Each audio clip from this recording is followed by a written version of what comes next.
देखिए, papilloma skin की language में कोई भी स्किन पे छोटा सा उभरा हुआ 0.5 सेंटीमीटर से छोटा उभरा हुआ स्किन लीजन को हम पैपिलोमा पैप्यूल बोलते हैं। और उसके अंदर पानी पस नहीं होना चाहिए, क्योंकि पानी होगा, पस होगा तो उसको फोड़ा बोल देंगे, छाला बोल देंगे, है ना। तो एक सॉलिड होता है। अब पैपिलोमा को अगर आप कभी इंटरनेट गूगल सर्च करोगे तो आप देखोगे कि पैपिलोमा को खोलते ही आपको डर लगना शुरू हो जाएगा कि हे भगवान, मेरे को पैपिलोमा हो गया और कैंसर तो नहीं हो गया।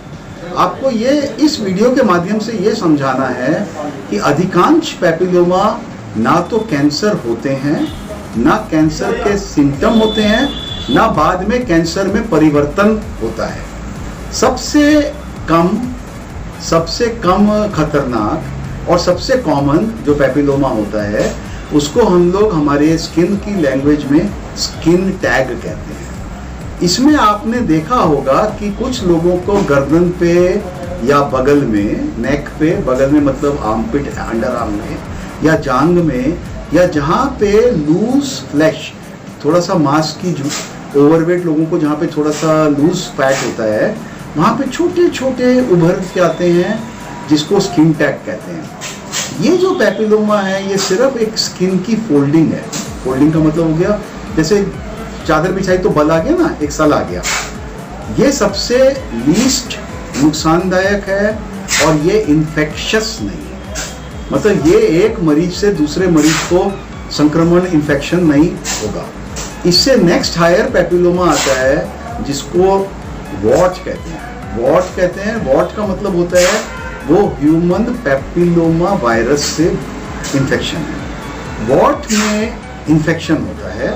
वॉट का ऐसा कोई लोकेशन नहीं है कि सिर्फ गर्दन पे या बगल में होगा। वॉट कहीं पे भी हो सकता है डिपेंडिंग अपॉन इन्फेक्शन की सोर्स क्या है।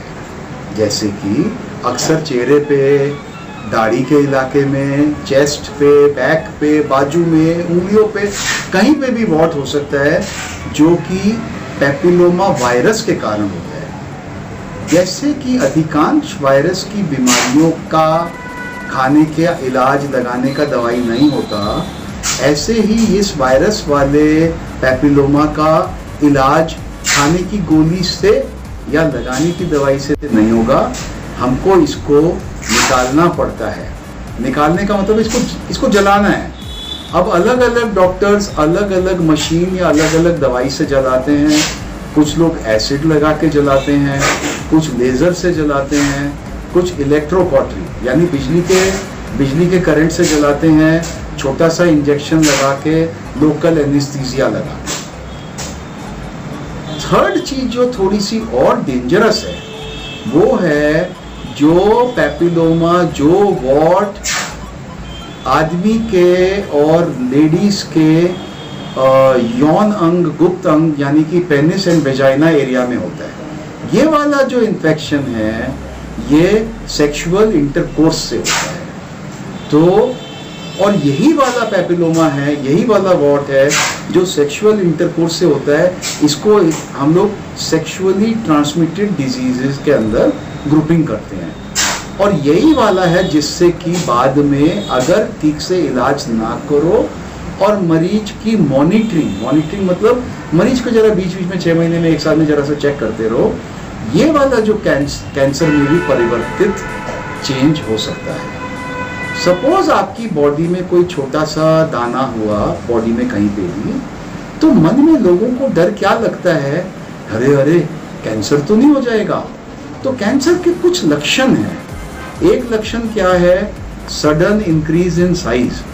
कोई आपका छोटा सा पैपिलोमा है जो 6 साल से तो 2 मिलीमीटर का है और पिछले 2-4 हफ्ते में 2 मिलीमीटर से 5 मिलीमीटर, 1 सेंटीमीटर हो गया, जरूर डॉक्टर के पास जाओ और डॉक्टर को इंसिस्ट करो कि सर इसको निकालिए और कैंसर नुमा जांच के लिए बायोप्सी, पैथोलॉजी करवाइए। दूसरा होता है कि एक पैपिलोमा है, उसके बगल में 1-2 और आ गए हैं, या किसी पैपिलोमा में जो 6-8-10 साल से ठंडा पड़ा हुआ था, शांति से था, अचानक वो रेड हो गया, उसमें खुजली आ गई।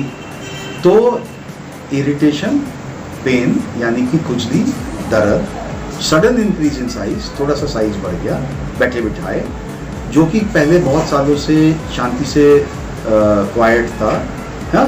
तो ऐसे पैपिलोमा को फिर नज़रअंदाज नहीं करना चाहिए और डॉक्टर साहब से इंसिस्ट करना चाहिए कि सर इसको निकाल के मेरे को बायोप्सी करवा दो। बायोप्सी में वो क्योंकि छोटा सा होता है तो वो पूरे का पूरा ही निकाल देते हैं, पूरा का पूरा ही पैथोलॉजी में भेज देते हैं। पैथोलॉजिस्ट उसमें बता देगा कि भाई मैलिग्नेंट है, मैलिग्नेंट का मतलब होता है कि कैंसर टाइप है, उसमें खुजली आ गई तो इरिटेशन, पेन यानी कि खुजली, दर्द, सडन इंक्रीज इन साइज, थोड़ा सा साइज बढ़ गया बैठे बिठाए, जो कि पहले बहुत सालों से शांति से क्वाइट था, हाँ? तो ऐसे पैपिलोमा को फिर नज़रअंदाज नहीं करना चाहिए और डॉक्टर साहब से इंसिस्ट करना चाहिए कि सर इसको निकाल के मेरे को बायोप्सी करवा दो। बायोप्सी में वो क्योंकि छोटा सा होता है तो वो पूरे का पूरा ही निकाल देते हैं, पूरा का पूरा ही पैथोलॉजी में भेज देते हैं। पैथोलॉजिस्ट उसमें बता देगा कि भाई मैलिग्नेंट है, मैलिग्नेंट का मतलब होता है कि कैंसर टाइप है, या पैथोलॉजिस्ट बता देगा कि बेनाइन है यानी कोई कैंसर वगैरह का डर नहीं।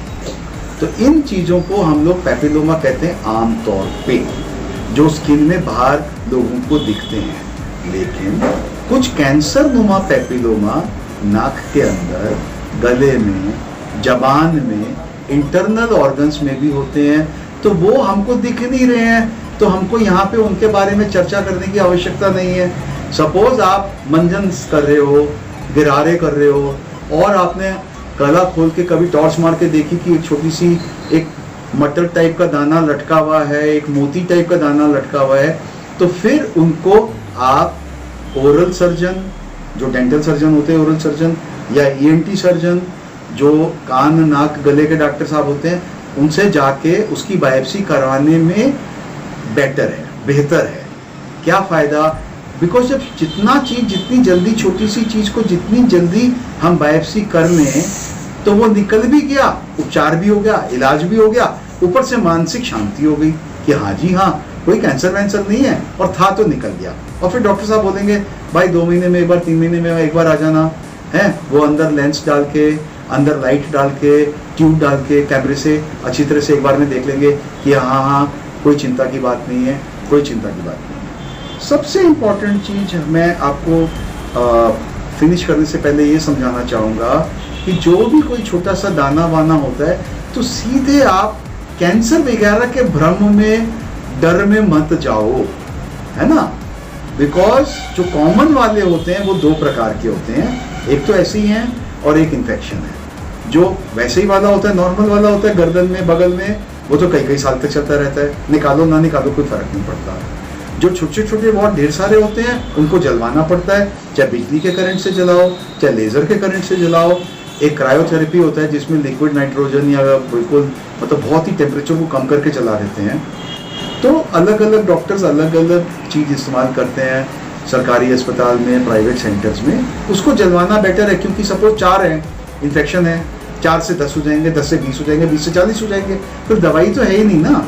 जब दवाई ही नहीं है तो फिर उसको जलाना तो पड़ेगा ही। तो जब कम मात्रा में तभी जला दो, फिर वो जब डॉक्टर साहब देख लेते हैं तो वो एकदम से बता देंगे ये इन्फेक्शन वाला है या नॉन इन्फेक्शन वाला है, छोड़ सकते हैं या जला सकते हैं। ठीक है।